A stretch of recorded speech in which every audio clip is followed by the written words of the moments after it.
Hey, we're in Second Chronicles chapters 22 and 23. We're reading from the New International Version. Let's find out a little bit about Ahaziah.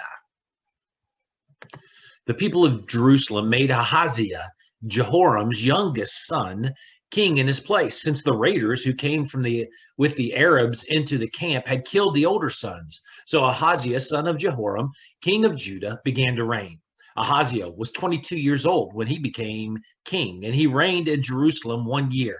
His mother's name was Athaliah, a granddaughter of Omri.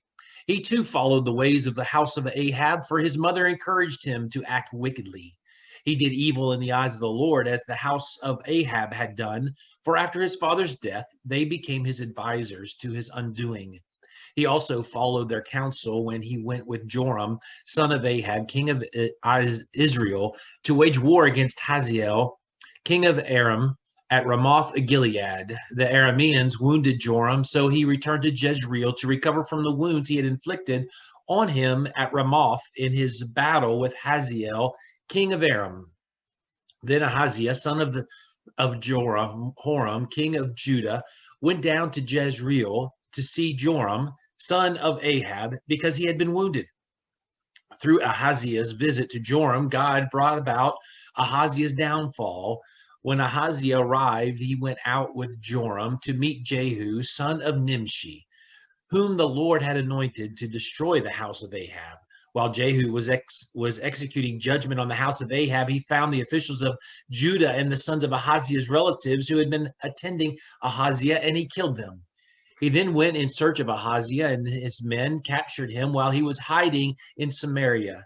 He was brought to Jehu and put to death. They buried him, for they said he was a son of Jehoshaphat, who sought the Lord with all of his heart. So there was no one in the house of Ahaziah powerful enough to retain the kingdom. When Athaliah, the mother of Ahaziah, saw that her son was dead, she proceeded to destroy the whole royal family of the house of Judah. But Jehoshaphat, the daughter of King Jehoram, took Joash, son of Ahaziah, and stole him away from among the royal princes who were about to be murdered, and put him and his nurse in a bedroom. Because Jehoshaphat, the daughter of King Jehoram, and wife of the priest Jehoiada, was Ahaziah's sister. She hid the child from Athaliah so she could not kill him. He remained hidden with them at the temple of God for 6 years while Athaliah ruled the land. In the 7th year, Jehoiada showed his strength. He made a covenant with the commanders of units of 100, Azariah, son of Jehoram, Ishmael, son of Johanan, Azariah, son of Obed, Messiah, son of Adiah, and Elishaphat, son of Zikri. They went throughout Judah and gathered the Levites and the heads of the Israelite families from all the towns. And when they came to Jerusalem, the whole assembly made a covenant with the king at the temple of God. Jehoiada said to them, "The king's son shall reign, as the Lord promised concerning the descendants of David. Now this is what you are to do. A third of you priests and Levites who are going on duty on the Sabbath are to keep watch at the doors. A third of you at the royal palace, and a third at the foundation gate, and all the others are to be in the courtyard to the temple of the Lord. No one is to enter the temple of the Lord except the priests and Levites on duty. They may enter because they are consecrated, but all the others are to observe the Lord's command not to enter. The Levites are to station themselves around the king, each with weapon in hand. Anyone who enters the temple is to be put to death. Stay close to the king wherever he goes." The Levites and all the men of Judah did as Jehoiada the priest ordered. Each one took his men, those who were going on duty on the Sabbath, and those who were going off duty, for Jehoiada the priest had not released any of the divisions. Then he gave the commanders of units of 100 the spears and their large and small shields that had belonged to King David and that were in the temple of God. He stationed all the men, each with his weapon in his hand, around the king, near the altar of the temple, with the south side to the north side of the temple. Jehoiada and his sons brought out the king's son and put the crown on him, and they presented him with a copy of the covenant and proclaimed him king. They anointed him and shouted, "Long live the king!" When Athaliah heard the noise of the people running and cheering the king, she went to them at the temple of the Lord. She looked, and there was the king standing by his pillar at the entrance.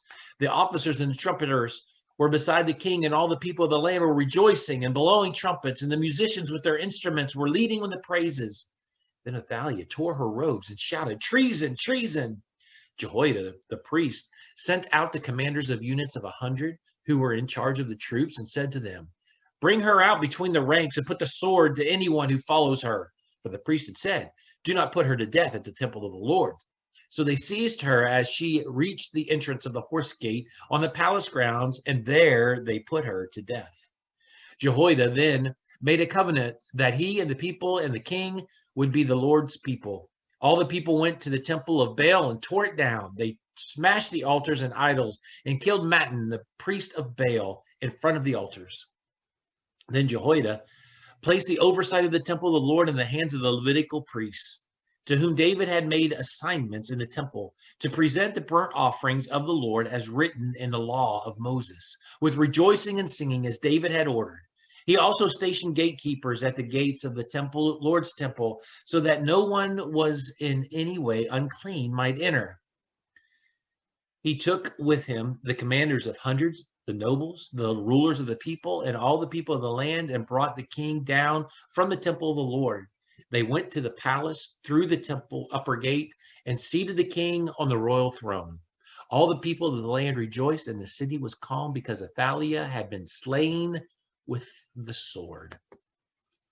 So we see several things, just kind of like highlights. Ahaziah, we know, he became king because those raiders had killed all his brothers. So yeah, he was young, and in some translations here it says that he was 42, but in Second Kings it says he was 22, and the NIV makes the correction.